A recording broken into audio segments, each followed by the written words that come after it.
Desde el trágico accidente de su pequeña hija, está luchando por justicia, por todos lados, por todos los medios. No ha llegado la justicia para Natalie Sofía. El 6 de agosto del 2022, una mujer en estado de ebriedad los impacta de frente y Natalie pierde la vida. Eran unos gritos de desesperación. Se estremecían nada más de escucharlo. El papá de mi hija estaba adentro de la patrulla esposado. Dime qué pasó. La que está ahí adentro venía bien borracha y nos chocó. Paloma me dice, yo vi a lo lejos cómo zigzagueó por las luces. Desde febrero estábamos con citas para el juicio, pero esta mujer las aplazaba, que porque se sentía mal, que porque se había caído. Solamente era, ¿por qué quieres que vaya a la cárcel? Es que la cárcel no, yo te pago lo que quieras, pero la cárcel no. Dije, no, mi niña no tiene un valor monetario. O sea, ¿en qué momento pasé de ser una afectada a vivir con el miedo de que le hicieran algo a mi familia porque yo estaba pidiendo justicia? Sigues buscando justicia porque la responsable no ha pagado su culpa. Conducir en estado de ebriedad no es un accidente, es una decisión. Y que gracias a esa decisión errónea, mi hija de 7 años está enterrada en un panteón. No, mi niña no va a ser un carpetazo más. Casa Dr. Fu presenta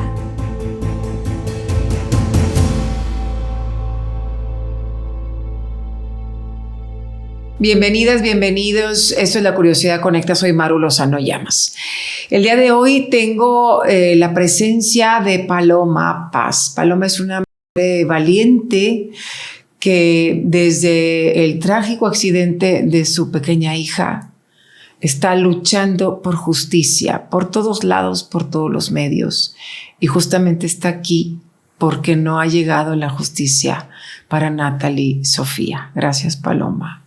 Sé lo difícil que es para ti porque lo has compartido en tus redes sociales y ahorita nos vamos por partes y sé que no es fácil y volver a hablar de esto y para que todos entremos en contexto, pues es también remover muchas cosas. Te agradezco mucho, de verdad, Paloma, que estés aquí.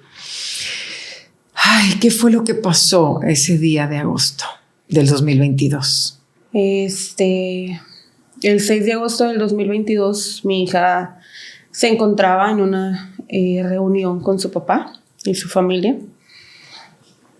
Al viajar de regreso a su casa, que está como a 15 minutos de donde se encontraban, una mujer en estado de ebriedad los impacta de frente y Natalie pierde la vida ese día.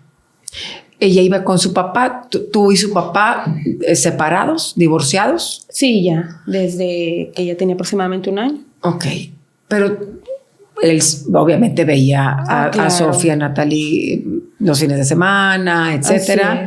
Buena relación con el papá. Excelente. Y pues se llevaba a la niña. Sí. Lamentablemente fallece tu hija. ¿Cómo te enteras?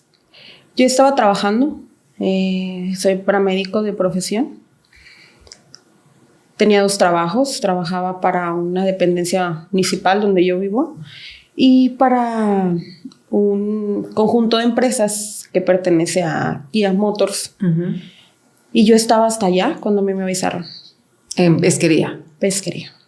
Es un municipio, pues digamos como unos 45 minutos de Monterrey, 1 hora. Y esto sucedió en Cadereyta. Sucedió en Juárez. En Juárez. Límites de Juárez y Cadereyta. En los límites de Juárez y Cadereyta. Tu ex marido iba con su pareja, su esposa y la niña, nada más. No, sí iban otras 2 personas. Ajá, pero nadie le pasa nada. Con lesiones, pero no de gravedad como la niña. Y bueno, eso ha sido un parteaguas en tu vida. Efectivamente. Y desde entonces estás buscando justicia porque quiero que nos cuentes por qué en 6 de agosto del 2022 sucede esto. ¿Qué fue lo que pasó en ese proceso con la responsable del accidente y por qué hoy, que es 28 de septiembre del 2024, sigues buscando justicia porque la responsable no ha pagado su culpa? Ese 6 de agosto del 2022, pues fue en la primera hora, en la madrugada, 12 de la noche. No tan de madrugada, pero yo recibo una llamada de la esposa de mi ex esposo, una mujer con la que tengo una excelente relación también. Y me dice: Paloma, tuvimos un accidente. Ya le llamamos a la ambulancia, no llega. Ella, como sabía que yo era paramédico, pues tiene contactos en todos lados, ¿verdad? Fue lo que ella pensó. Me dice: la niña se desmayó. Y le dije: dame la ubicación y inmediatamente yo te mando a alguien. Le hablo a un amigo de Protección Civil de Juárez. Él me dice: mándame la ubicación, reenvíamela. Se la reenvío y a los 10 minutos me dice: ya van para allá. Recibo una segunda llamada y me dice: Paloma, la niña no despierta. Tiene sangre en la barbilla. Me dice: y no despierta y la ambulancia no llega. Y en ese entonces yo ya estaba como loca.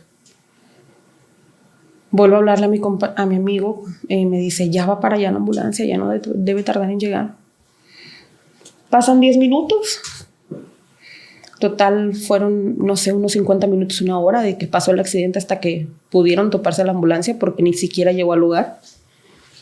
Me vuelve, a los 10 minutos de que me había marcado mi amigo para decirme que ya iba la ambulancia, supuestamente, me vuelve a marcar la esposa de mi ex esposo y me dice: la niña no contesta. La niña tiene sangre en la barbilla y no responde. Pero a lo lejos escuchaba a mi ex esposo. Un hombre de lo más tranquilo, sin ningún tipo de vicios, no toma, no fuma, mucho menos algún tipo de narco. O sea, un hombre muy serio, muy exagerado con su hija, sí. Él no quería ni que el aire le diera. Y por los años que pasé como pareja de él, pues lo conozco. Entonces yo dije: no, él no grita por cualquier cosa. O sea, eran unos gritos de desesperación que, no sé, se escuchaban, se estremecían nada más de escucharlo. Se cuelga la llamada y no pasaron ni 20 minutos. Yo estaba como loca tratando de conseguir un Uber, un Didi, que me moviera de ahí, porque por la hora nadie quería ir. Los jefes que yo tenía no me quisieron prestar la ambulancia para que me llevaran hasta el hospital donde iba a ser trasladada la niña, ni nada. Lo que pasó en ese inter fue que, como no llegaba la ambulancia, otras personas que salieron de la fiesta, porque ellos iban a 2 minutos del lugar de la fiesta cuando el accidente pasó, pues la gente por ahí tenía que transitar, los que iban saliendo. Ellos recogen al papá de mi hija con la niña en los brazos, lo acercan más al municipio de Juárez y casi en el centro de Juárez se interceptan con la ambulancia, suben la niña y se la llevan. Habían pasado unos 20 minutos de la última llamada con la esposa del papá de mi hija. Y me acuerdo perfectamente que me habló mi amigo y solamente me dijo: es que no sé cómo decirte. Y yo dije, o sea, ahí me bloqueé. Dije: ¿sabes qué? A mí no me digas nada. Yo voy a llegar al hospital, ya no me digas nada. Ya de ahí fue, no sé cuánto tiempo pasó, no sé qué me decían o qué hacía, porque supongo que entré en un estado de shock en el que yo veía que me hablaban y me hablaban y yo no los escuchaba. Mi compañero de ambulancia ahí en Kia consiguió a un amigo para que fuera por mí hasta allá y me trasladara al materno. Al hospital materno infantil. Al hospital materno infantil. No, pues cuando llegué, conocía perfectamente el área de urgencias del materno por mi trabajo. Sabía dónde iban los niños que llegaban en un estado crítico. Me pasé 2 guardias de seguridad por enfrente y pues yo iba como loca. Cuando llegué, pues estaba Natalie en la camita de urgencias, pero dormida. Para mí estaba dormida. Nadie me dio una explicación, nadie me dijo nada. ¿Estaba sola? estaba el papá de mi hija con ella y los papás de él. Y pues yo en la inercia de querer descubrirla y ya, o sea, en mi desesperación, él a mí no me dejó. Yo solamente le toqué una manita, todavía, me recuerdo perfectamente que todavía tenía temperatura corporal, ella todavía estaba calientita. Y para mí estaba dormida. No sé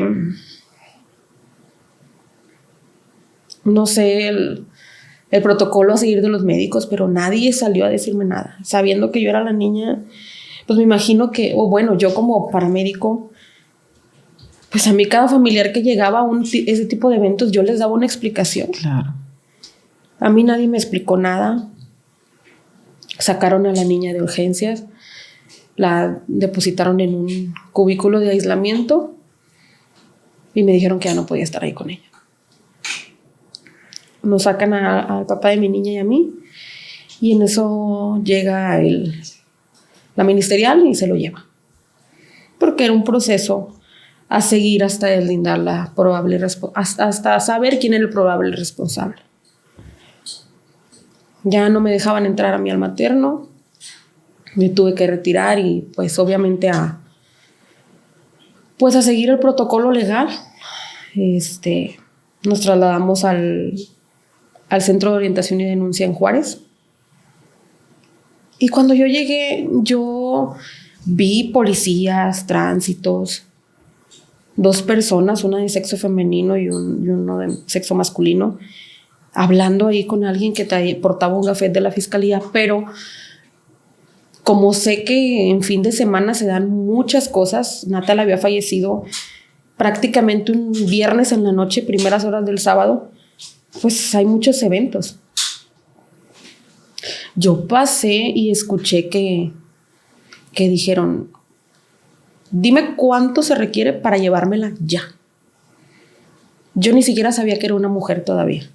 El papá de la niña no tenía, el poco tiempo que estuve con él en el materno, no tenía esa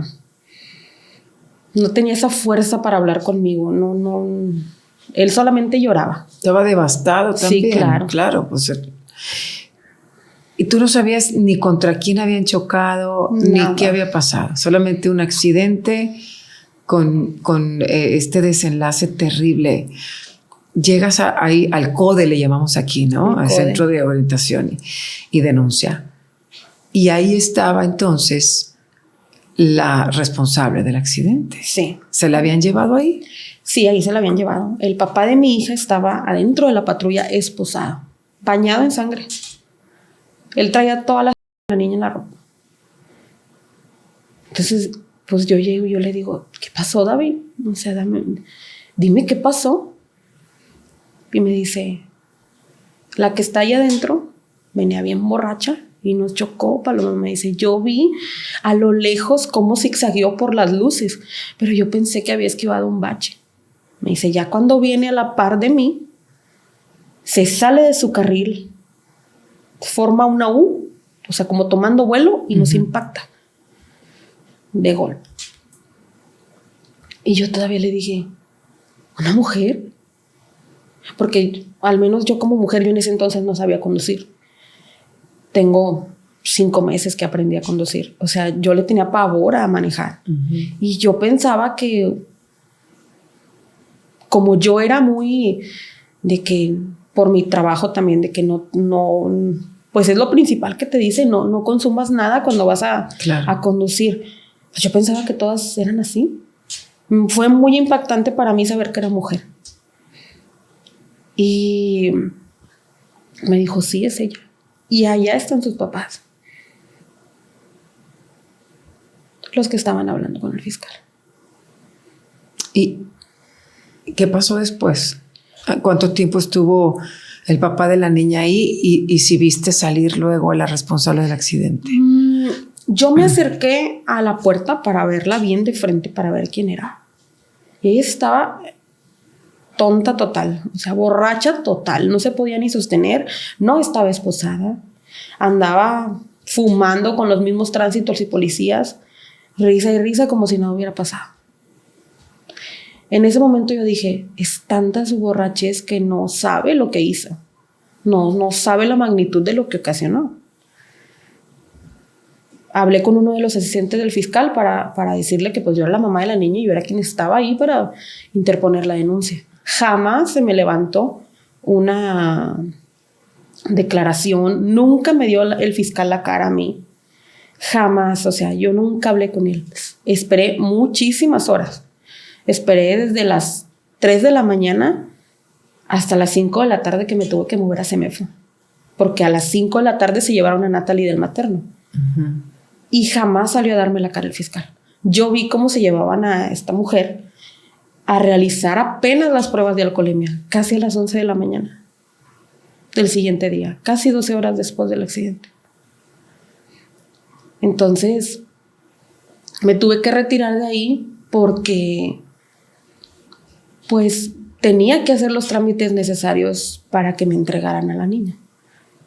En ese momento yo no quería que se le realizara una autopsia, o sea, yo estaba dispuesta a hacer lo que fuera para que no se le realizara la autopsia. Pero me explicaron que como era un proceso, era un homicidio, tenía que tener, o sea, que si yo no le hacía autopsia, la niña no iba a tener justicia jamás.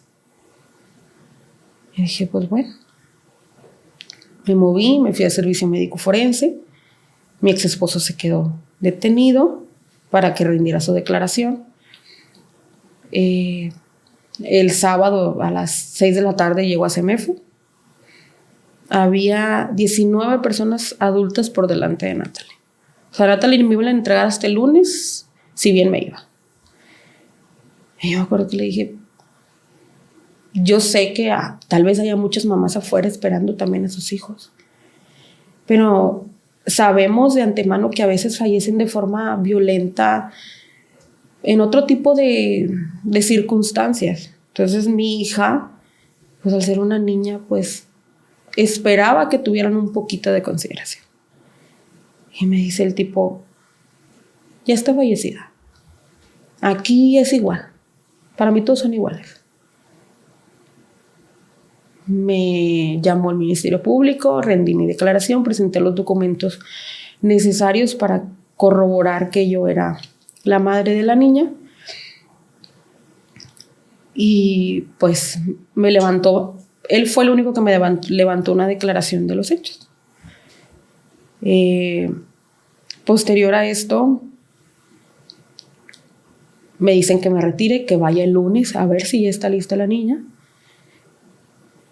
Y pues yo ya había publicado en redes sociales lo que había pasado.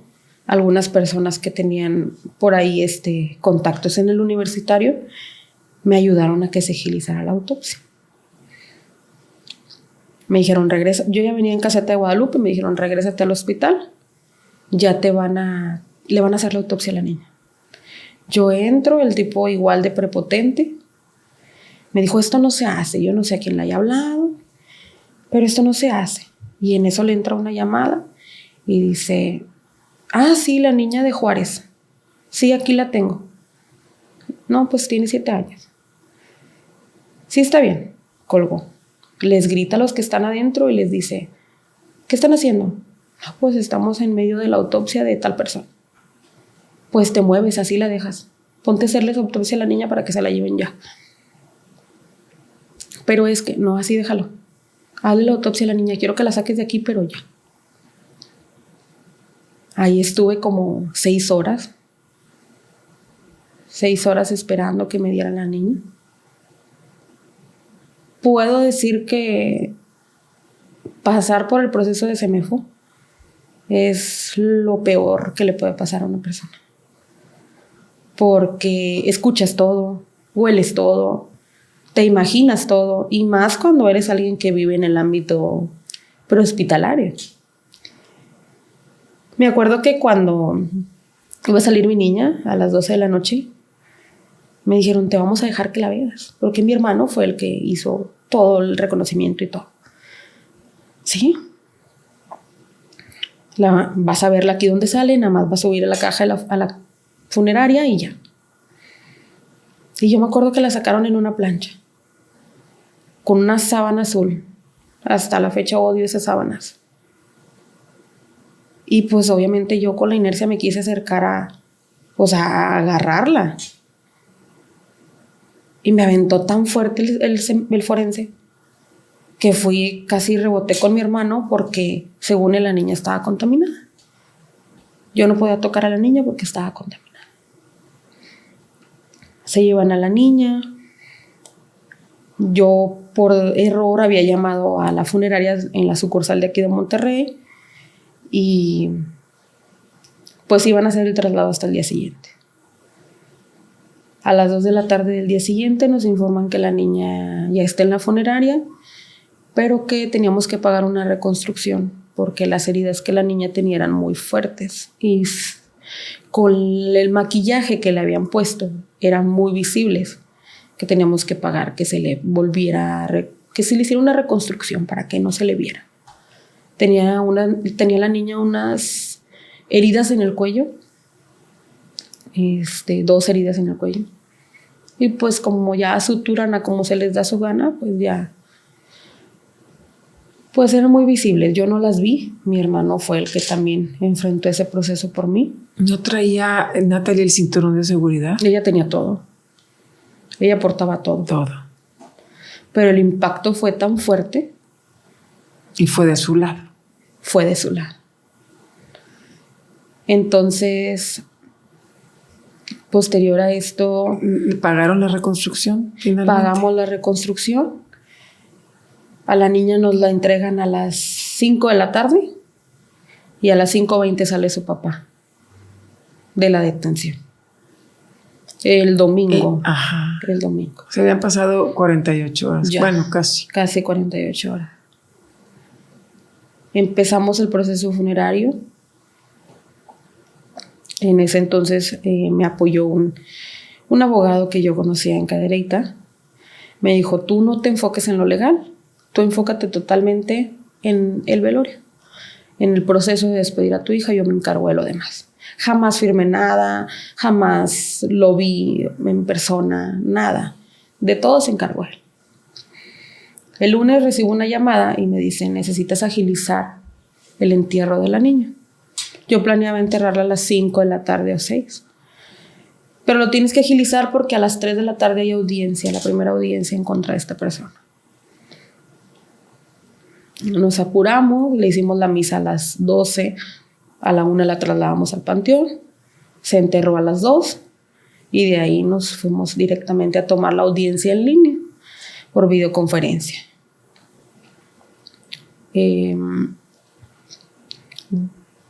Empezamos a tomar la audiencia. Me pide pide mi abogado un receso y me dice en el receso, yo te aconsejo que no hables, que no digas nada. Yo te aconsejo que no digas nada. ¿Quién estaba en la audiencia? ¿El papá de tu hija? El papá de mi hija estaba conmigo. Ajá, estaban juntos en la videollamada. Exacto. Estaba el abogado, la fiscal, la persona responsable y el juez. Uh-huh. Yo como no traía cabeza y yo sentó, le hacía caso, le dije, no voy a hablar. No hablé, no dije nada.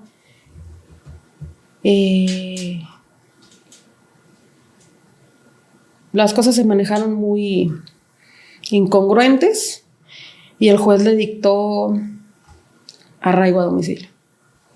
Porque según el juez no era una persona peligrosa para la sociedad. Se le dicta arraigo a domicilio. Obviamente nosotros inconformes. Pero pues ya eso ya lo había dictado un juez.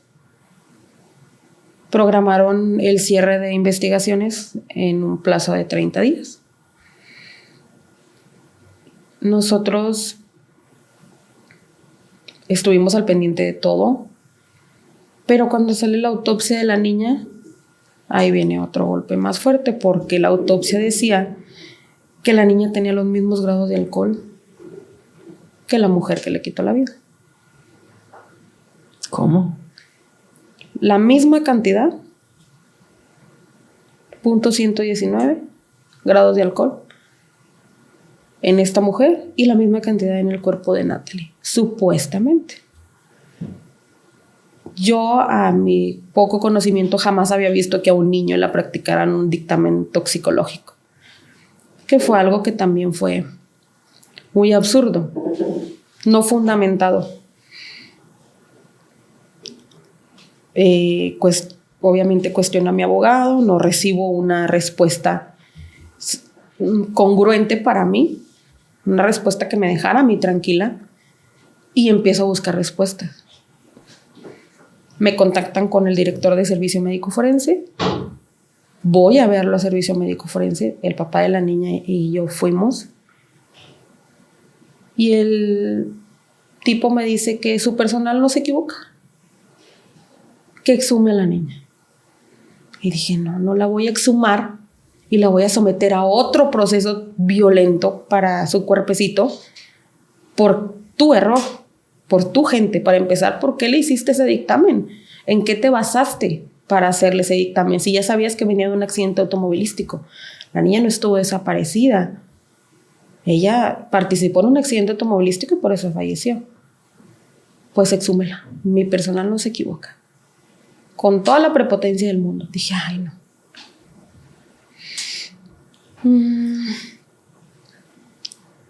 Me mantuve de cierta forma bloqueada desde septiembre del 2022 hasta enero. Días después de mi cumpleaños viene el intento de el primero, y creo que eso me cambió el pensamiento. Si tú no tenías, por supuesto, el dolor de perder a Natalia y Sofía, pero no tenías tampoco esa justicia que sigues buscando. No la tenías en ese momento, ni la has tenido ahorita. Y no solamente eso, sino todo lo que estaba sucediendo alrededor. Sí. O sea, prácticamente yo no hice nada de septiembre a enero. Nada. En enero yo despierto del intento de que tuve. ¿Qué te tomaste pastillas? Me tomé pastillas. Fue otra mentalidad, o sea, fue de que no, mi niña no va a ser un carpetazo más. Todos tenemos en nuestra familia a alguien a quien queremos o admiramos por lo mucho que nos han dado. Papá, mamá, una abuela, el abuelo, un primo, un tío, bueno, hasta un compadre o una comadre. Y muchas de las veces pensamos que no nos alcanzaría la vida misma para devolverles un poco de lo mucho que nos han dado. Hoy yo te ayudo a que esto cambie. Mi equipo de producción y yo ponemos a tu disposición las cámaras y micrófonos de este estudio para poder hacer esta entrevista donde la persona que tú tanto quieres plasme su vida tal y como lo hacemos en mi programa. Regálate la oportunidad de archivar en video la historia de esa persona tan importante para ti y los tuyos. Manda un WhatsApp a este número que aparece en pantalla para ponernos en contacto contigo y brindarte más información. Te garantizo que más que una entrevista es un legado para el alma.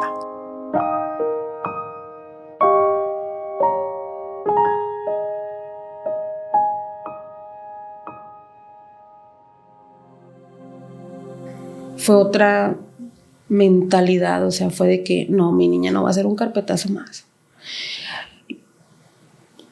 Lo que también pasó que me hizo cambiar el chip fue que mis abogados, el carro de la persona estaba resguardado por la misma investigación. Ya se había derivado, ya se había esclarecido que no era una falla mecánica ni nada, que fue totalmente culpa de ella. Desde noviembre estaban la fiscal encargada del caso, que en realidad a mí nunca sentí el apoyo de ella. Ella constantemente, firme, es que tiene que firmar usted, es que tiene que firmar usted. ¿Qué tienes que firmar? Para que le pudieran entregar el vehículo al papá de la responsable. Dije, yo no te voy a firmar nada. El vehículo es una prueba fundamental. Aunque ya le hayan realizado el peritaje, a mí no me interesa. Todavía no se acaba el proceso, no se lo voy a entregar. Varias veces se me citó para que le firmara, nunca firmé. Pero en enero mis abogados firman y le entregan el vehículo. El abogado No. ¿Amigo tuyo? Ya lo había quitado, yo lo quité en septiembre. ¿Ya tenías otro abogado? Ya tenía otros 2 abogados. Que firmaron. Sin saber tu yo consentimiento. Nada. Ellos a mí no me notificaron absolutamente nada. Ni al papá de tu hija. A nadie. Esos abogados nos hablaban un día antes de la audiencia, 2 días antes. Y ya va a ser la audiencia para que te prepares. Y espérame, o sea, si yo te pregunto todos los días cómo va el proceso, tu obligación como abogado es todos los días contestarme la llamada y decirme que no tienes noticias, pero que estás trabajando. Uh-huh. Entonces, nunca vi ese apoyo de parte de ellos. Hago una marcha el 20 y tantos de febrero, no recuerdo bien, del año pasado. Me voy a México en marzo a Derechos Humanos. En Derechos Humanos es donde me ayudan a esclarecer todo este dictamen absurdo, no de la manera que yo quería, porque en realidad no fue una disculpa ni nada por el estilo, solamente argumentaron que por las horas de descomposición del cuerpo se emiten ese tipo de rangos. Pues sí, pero ¿por qué alcohol etílico? Es muy diferente el alcohol etílico. Pero ese fue el argumento que ellos dieron y así lo dejan. Cambio de abogado. Por tercera vez. Por tercera vez. Yo no veía nada de los otros abogados de ayuda ni nada. Y yo decía, no, voy a perder el juicio. Desde febrero estábamos con citas para el juicio, pero esta mujer las aplazaba, que porque se sentía mal, que porque se había caído. Teníamos una audiencia el 25 de julio del 2023, pero ella me amarca el 23 de julio del 2023. ¿Ella te habla a ti? Ella me habló por teléfono. Nunca fue me dice, soy Mariela, si quieres colgarme está bien. Soy de una familia muy religiosa. Mis abuelos, que son quienes me criaron, son muy religiosos. Y Sofía era una niña con una conexión con Dios fuera de lo común. La niña dibujó el lugar del accidente. La niña dibujó a Dios con ella en el lugar del accidente. Hablaba de cosas que yo no entendía. O sea, ella decía, el cielo existe porque Dios me dijo. Me lo dijo ese día que falleció, cuando hablé por ella por teléfono. Me dijo que el cielo existía porque Dios le había dicho. Entonces, siempre tuve el pensamiento de perdonar, no por Mariela, ni por mí, perdonar por Sofía. Entonces yo dije, si ella me pide perdón, yo la voy a escuchar. Si ella me pide perdón, yo la voy a perdonar. Pero yo voy a saber si el perdón es algo que está saliendo de su corazón o lo está haciendo solamente por miedo. ¿Qué te dijo? No le colgué la llamada, le dije, está bien. Llamada que tengo totalmente grabada, fueron 2 horas. Dime. No, lo que pasa es que yo sé que ha sido muy difícil para ti, pero yo perdí un hijo en mi vientre y quiero que sepas que para mí el proceso es más difícil porque estoy en mi casa encerrada. Espérame, o sea, no. A esas alturas de mi vida sé lo que se siente perder un hijo en el vientre. Lo acabo de pasar. Sé lo que se siente estar del otro lado, también perder una niña de 7 años. No aprendo todavía a diferenciar los dolores porque una no la conociste y a otra la tuviste contigo 7. Pero sé que no es lo mismo. Entonces, ¿cómo va a comparar ella el dolor de perder un hijo con un arraigo domiciliario? O sea, yo le dije, te cambio el lugar, güey. Le cambio totalmente el lugar a tus papás. Porque ellos te van a ir a ver. ¿Y yo qué hago? ¿A mí qué me ayuda a ir a llorar al panteón? Nada. Porque a Natalie no la puedo sacar de ahí. Ya comprendiste lo que hiciste. Sí, ya entendí que estuvo mal tomar. Ya entendí que estuvo mal tomar, pero jamás hubo un Paloma, perdóname por el daño que te causé. Que la verdad en mi pensamiento, si ella me hubiera dicho, ¿sabes qué? Perdóname. Oye, a mí no me pidas perdón. Pídele perdón a la niña que tú enterraste, porque tú la enterraste ahí. Pero ella jamás tuvo esa humildad. Solamente era, ¿por qué quieres que vaya a la cárcel? Es que la cárcel no, yo te pago lo que quieras, pero la cárcel no. Dije, no, mi niña no tiene un valor monetario. Si para ti la gente tiene un valor monetario, estás equivocada. Y le dije, creo que si tú hubieras sido quien hubiera fallecido, a pesar de que tú hubieras sido la causante del accidente, tu papá hubiera buscado justicia hasta lo que no, porque pues el papá es el que la solapa. A pesar de que tú fueras la culpable, hubiera buscado justicia. Entonces yo lo que estoy haciendo no es nada malo, simple y sencillamente quiero que pagues lo que tengas que pagar aquí y todavía lo que te falta pagar con Dios, porque aquí no se acaba. Me invitó a su casa, me dijo que fuera a su casa, que porque quería hablar conmigo. Ya después comprendí que era un cierto tipo de estrategia para meterme en problemas a mí.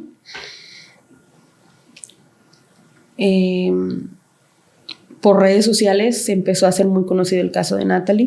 Tú habías compartido desde cuando sucedió en tu Facebook, pero abriste otra página, que es la que sigues manteniendo ahorita. Así es, mi Facebook lo convertí en página en enero del 2023, que fue después de ese intento que yo lo compartí. Se llama Justicia para Natalie Sofía. Justicia para Natalie Sofía.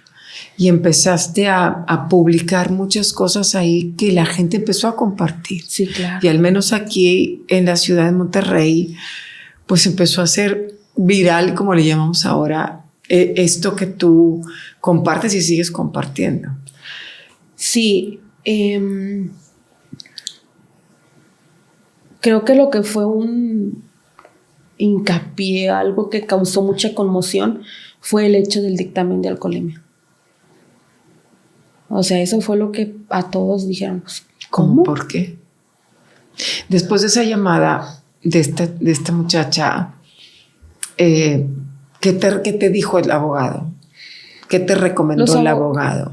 Todavía seguía con los abogados que quité.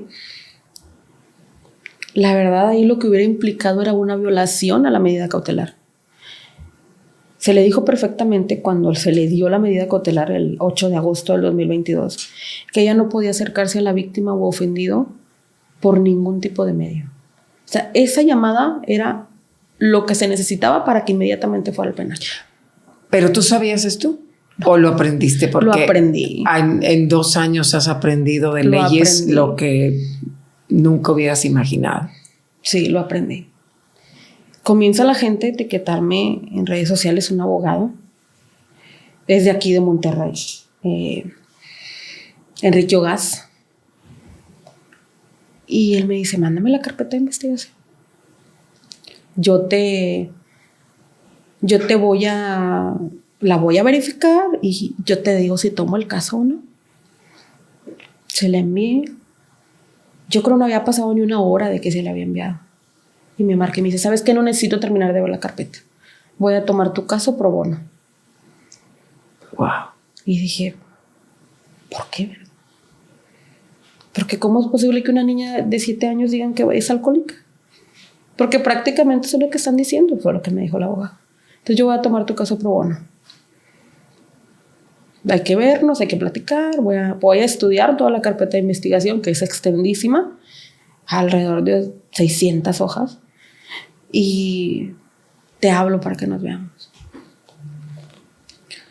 Me marca como en una semana y me dice, este es un juicio ganado, Paloma.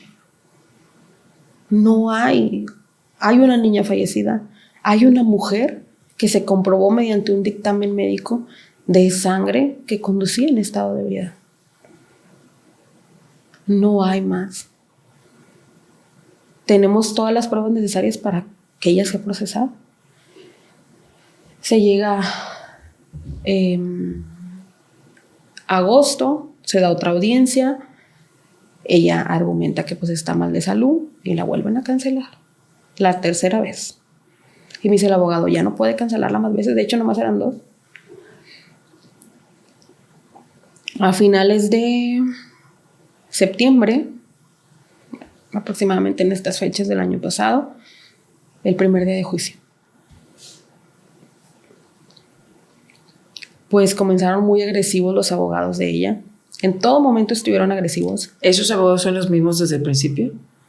¿Ella no cambió de abogados? No, ella sí cambió de abogados. También. Sí cambió de abogados.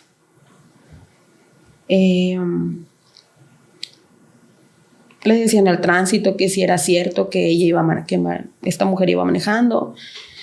Cuestionaban al servicio médico forense si era verdad que la niña había fallecido por un accidente, si los golpes eran propiciados por un accidente automovilístico.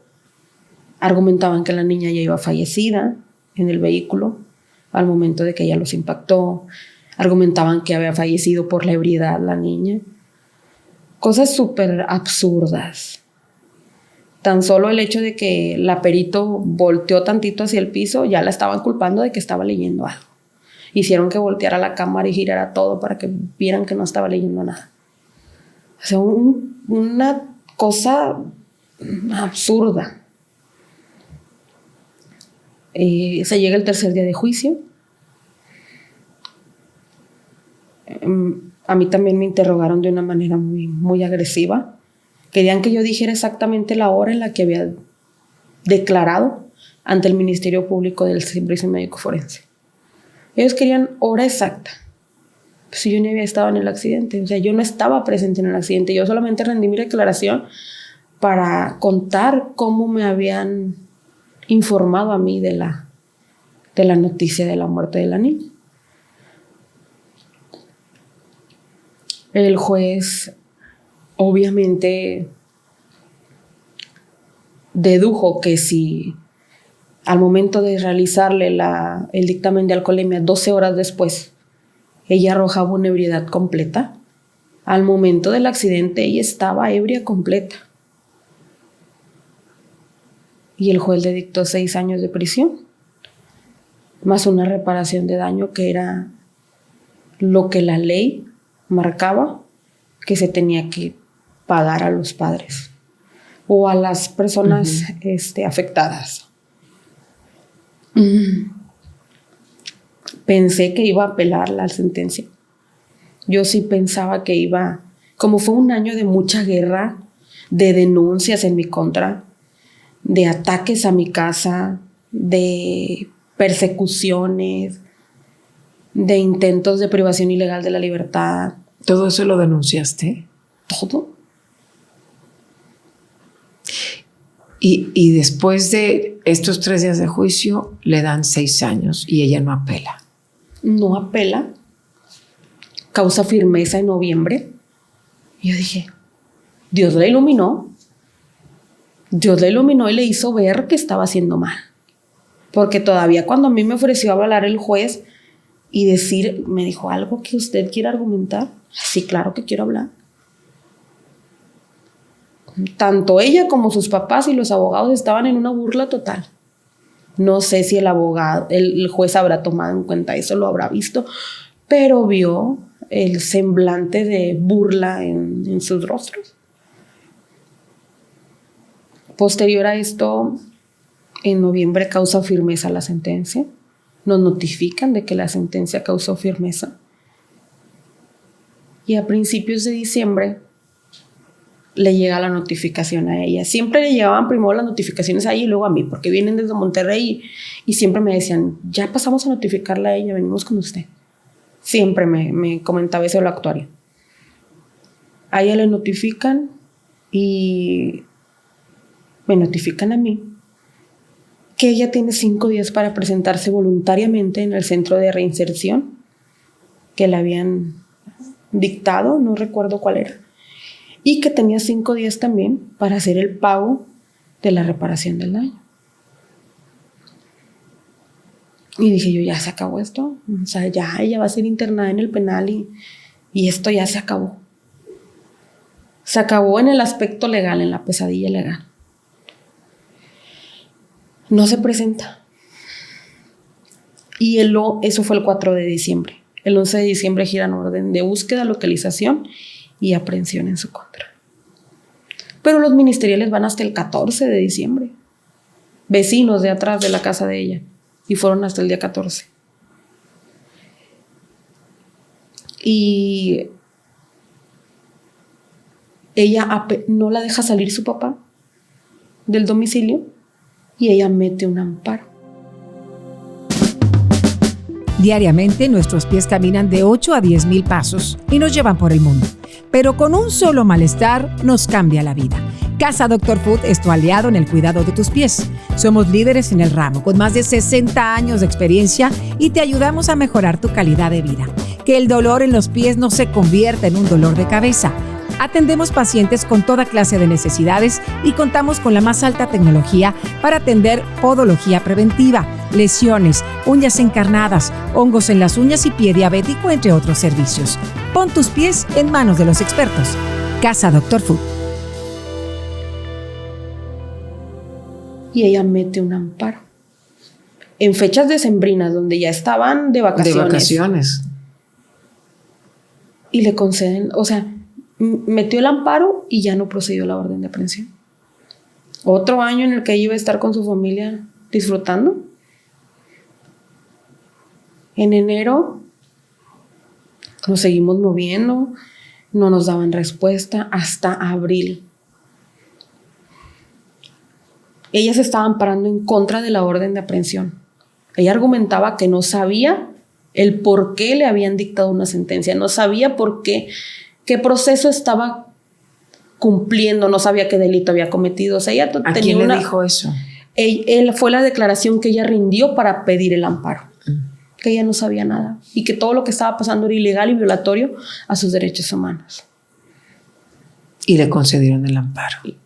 Una jueza de distrito de nombre Marta Alicia Machado López está en el 5º distrito en materia penal, es federal. Ella le concedió el amparo. Ella le concede el amparo, la suspensión provisional de la orden. Y pues no puede proceder la orden de aprehensión. También empiezo ese ruido, la subo a redes sociales. ¿A la juez? A la juez. Y después me contactan de los juzgados de ejecución penal. La jueza encargada de seguir la sentencia de esta mujer desde el principio que se le condenó hasta el fin de su proceso penal, de su libertad, cuando se le conceda la libertad. Y me dice, no. Incluso entra el coordinador de todos los jueces. No, aquí no hay nada que temer, ella está sentenciada. Eso fue en mayo de este año. De este año. Estamos a septiembre ahorita. Estamos a septiembre. Solamente hay que esperar a lo largo de 60 días, a lo mucho 90, que son 3 meses. Pero ella está sentenciada. Le dije, dígame la verdad. Dígame la verdad porque mi hija se merece tener justicia. No, sí. No se preocupe. Ella sí va a ir al penal. Nadie le puede quitar la pena que tiene. Y no se preocupe. No se preocupe. Nadie la está ayudando. Nadie la está apoyando. Le dije, pues no le hallo otra explicación más que corrupción a lo que ha pasado en este año, casi 2 años, porque no han hecho justicia. No sé qué esperan. No, nada más estamos esperando. Y me dieron otras indicaciones de cómo iba a proceder, pero que ella ya no tenía recursos ni ningún tipo de probabilidad de libertad. Ella no tenía probabilidades de que le quitaran la pena o algo así. Me retiré, estuve esperé, yo creo que pasaron como 15 días y me llega una denuncia. ¿De? Amenazas, intimidación, difamación y no sé qué tanta cosa me puso la mujer. Ella a ti. Por la página, pero por hechos denunciados en el 2000, o sea, por publicaciones del 2023, no de este año. Cuando todavía no tenía la sentencia. Cuando todavía... No, de hecho ya la tenía. Ya la tenía. Solamente que ella decía que pues siempre supe que la presunción de inocencia a ella la protegía hasta que no fuera sentenciada. Uh-huh. Pero pues el día 5 de octubre Telediario la pasó a cámara abierta. O sea, pues entonces tienes que denunciar a muchos medios de comunicación porque todos te pasaron. Pero ella argumentaba que era violatoria a sus derechos. Y tuviste que atender y defenderte de esa denuncia. A mí ya me estaban vinculando a proceso. A mí ya me estaban declarando culpable cuando yo no había tenido una cita para la notificación, cuando yo no había tenido una mediación, porque como son delitos considerados como menores, uh-huh, se hace una mediación. O sea, a mí ya me iban a mandar a vinculación. Eso fue lo que dijo el ministerial que fue a la casa a dejarme la notificación. Iban a mi casa supuestamente ministeriales porque ellos traían la orden de llevarme a presentar al CODE de Juárez. Pues sí, pero ¿dónde está la orden de aprehensión? Y tu abogado te apoyó en todo este tiempo y te sigue apoyando. Claro, en todo. Pasaron ya los 90 días que dijo la juez. De hecho, se le va a denunciar a la juez. Vamos a empezar un proceso en contra de ella. Porque pues no es posible tanto tiempo. O sea, yo quiero que me explique en qué está basándose para conceder un amparo ante un homicidio a título de culpa grave. Y durante todo este proceso que nos has estado platicando, pues todo el proceso legal, has ido acompañando este proceso legal con todo tu proceso de duelo, que ha sido muy difícil para ti, que nos decías que intentaste, bueno, mediante las pastillas, ¿no? Quitarte la vida. ¿Uno de cuántos? 8. En estos 2 años has intentado 8 veces. 8 veces. Con todo y esa fuerza que te da el publicarlo y esa justicia que tú quieres para Natalia y Sofía. Que eso es lo que te ha motivado, te ha de alguna manera mantenido dentro de lo que cabe de pie y luchando. ¿Has pensado qué va a pasar si llega esta mujer a pisar la cárcel? Ya se haría justicia y ahora tendrías pues que enfrentar o seguir enfrentando ya sin eso que te está de alguna manera dando la energía y la fuerza, ¿no? Para decir, es que hasta que no pague su culpa y si se logra la justicia para tu nena.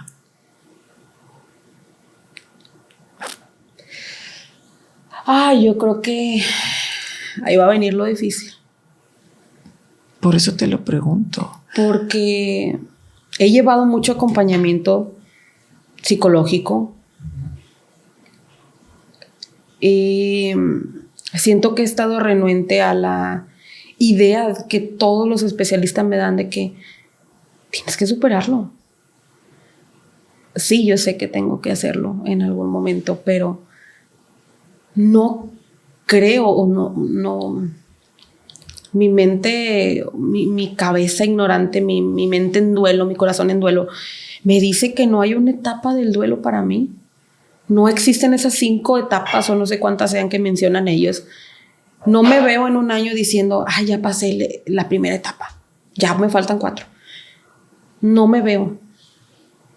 Me he mantenido fuerte por mi familia. Por Elena, que tienes otra niña.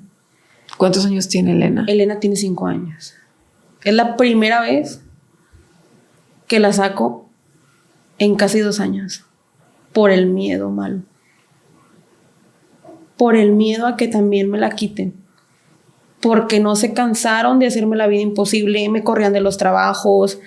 Llegué al grado en que no teníamos ni para comer, en el que me iban a buscar a mi casa, en el que andaba un charger negro pasando y me buscaba y nos identificaban, y mi mamá de la tercera edad cuidando a los niños para que yo, o sea, mi Elena y otros sobrinos para que pudiéramos trabajar. O sea, ¿en qué momento pasé de ser una afectada a vivir con el miedo de que le hicieran algo a mi familia porque yo estaba pidiendo justicia? ¿Hasta dónde crees que estar involucrado pues todo este sistema de justicia con corrupción o es dinero, esta familia tiene dinero o es por compadrazgos o amiguismos que le llamamos? Pues hemos sabido de todo. Mucho apoyo del gobierno de Juárez, mucho conocido, muchos familiares con dinero, muchas amistades. Ha habido de todo, que en realidad no se descarta la posibilidad incluso de que le hayan introducido alcohol post-mortem a la niña. Eso fue algo que me plantearon en Ciudad de México, que me explicaron cómo funcionaba y que me explicaron con pruebas que podía pasar, que pudo haber pasado. Pero hay muchas cosas que no he podido externar en redes sociales por lo mismo, porque no quiero que le vaya a pasar algo a mi familia. No, yo tampoco quiero y te lo dije cuando te contacté. Checa con tu abogado qué sí puedes decir y qué no puedes decir por este proceso legal, porque lo que menos quiero es obviamente que a través de el contar tu historia se te afecte a ti. Al contrario, lo que estamos tratando es de darle mayor visibilidad a esta situación de injusticia que estás viviendo tú y el papá de tu hija, que también para él ha sido difícil, porque pues él venía manejando, él venía con ella y que finalmente tu hermana, los abuelos, todos se impactan, por supuesto, por esta tragedia, pero más los papás, ¿no? ¿Hasta dónde quieres llegar? ¿Hasta dónde? No te puedo decir vas a descansar, porque no vas a, yo sé que no vas a descansar con esta situación. Lo hablábamos el otro día. Tendrás que, de alguna manera, aprender a vivir con este dolor, y que tú lo has publicado y dices tú, yo no creo aprender a vivir con esto. La gente me dice, déjenla, ya que la deje descansar, que ya no le llore, que la gente te va a decir muchas cosas que finalmente tú, en tu proceso de duelo y en tus terapias, sabrás cómo irlo manejando. Pero mi pregunta va, ¿hasta dónde quieres llegar en el caso legal o en la justicia para Natalia y Sofía? ¿Qué quisieras tú que pasara? Creo yo que esto es como un aprendizaje de uno como padres hacia los hijos. Cuando un hijo no hace algo correcto, lo corriges. Y no lo vuelve a hacer porque sabe que ese acto tiene una repercusión, un regaño, hasta pudiese ser una nalgada, algo así. Mientras sigamos protegiendo a nuestros hijos de sus malos actos, el día de mañana no va a ser Natalie nada más. Claro. Una persona con adicciones a 20 años, yo no sabía que era una cerveza a los 20. O sea, ese libertinaje puede quitarle la vida, no necesariamente a un niño, cualquier vida es importante. Y ya lo ha hecho, ¿estás de acuerdo? Ya ha pasado. Entonces, y ha sucedido muchas veces. Si ella libra este proceso legal, va a decir, mi familia me sacó de lo más grave que se puede hacer legalmente, que es un homicidio. No pasa nada si lo vuelvo a hacer. No voy a tener ningún problema.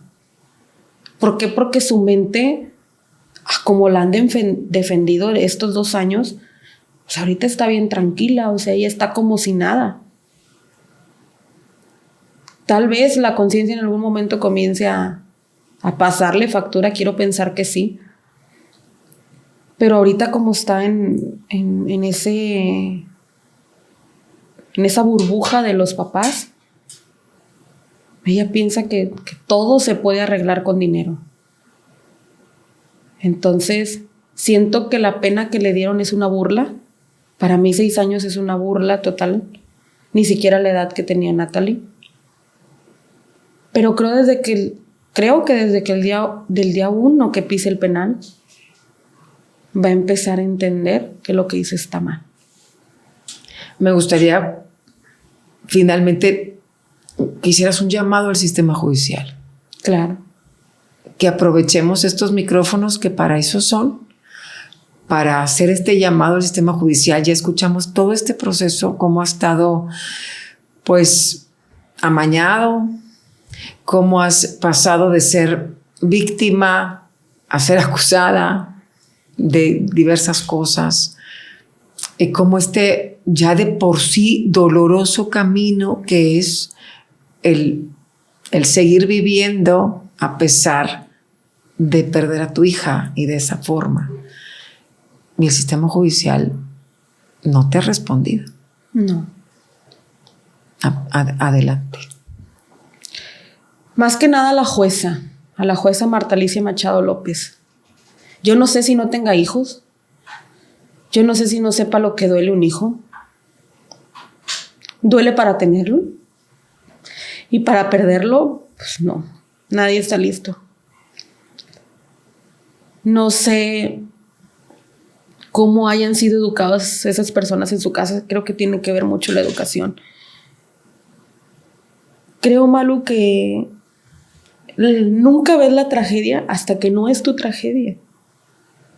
La gente suele ser muy cruel. La gente, me ha tocado ver la crueldad con la que ven las cosas y las desgracias de los demás. Como que ya se murió, ya. Pues sí, pero en la casa vivimos otra historia. Entonces, perder un hijo es un dolor que se te acomoda, que ahí se te esconde. No sabes ni dónde, no sabes ni cómo. Yo no sé cómo me levanto, yo no sé cómo como, me siento culpable hasta por comer. Unos dicen que el corazón no duele, pero te duele hasta para respirar. Porque todo lo que pasa es algo que llevas en tu corazón y en tu cabeza siempre. Y no he logrado entender la crueldad de esta gente ante un homicidio de una niña de 7 años. No lo entiendo, no lo asimilo todavía. Espero la jueza vea esto, espero la familia de Mariela Ríos vea esto, porque están al pendiente de todo. Y espero, ojalá, que Dios ilumine el corazón de ellos y que puedan entender en su mente retorcida que el conducir en estado de ebriedad no es un accidente, es una decisión. Y que gracias a esa decisión errónea, mi hija de 7 años está enterrada en un panteón. Espero la jueza haga su trabajo, porque para eso estudió, para eso tiene el cargo que tiene. Y espero que Natalie tenga al menos un poco de justicia terrenal, porque no se me hace justo 6 años. Es lo único que espero. Y yo también lo espero, y espero que estos micrófonos y este espacio aquí sirva justamente para eso. Te agradezco muchísimo, Paloma, porque sé, como empecé este espacio, que no es fácil para ti, porque no es lo mismo escribirlo en tu página, compartir imágenes, recuerdos de Natalie y Sofía, que venir aquí y hablarlo frente a una cámara y decirlo. Y sé que no es fácil y yo te agradezco mucho la confianza que quieras contarlo aquí y que hayas decidido venir. Vamos a estar muy pendientes de esto y ojalá que logremos esa justicia que tanto esperas para Natalia y Sofía. Espero en Dios que así sea. Gracias, Paloma. Gracias también a ustedes. Si creen que le puede servir esto a alguien, compártanlo. Soy Maru Lozano Llamas. La curiosidad conecta hasta siempre. Casa Doctor Food presentó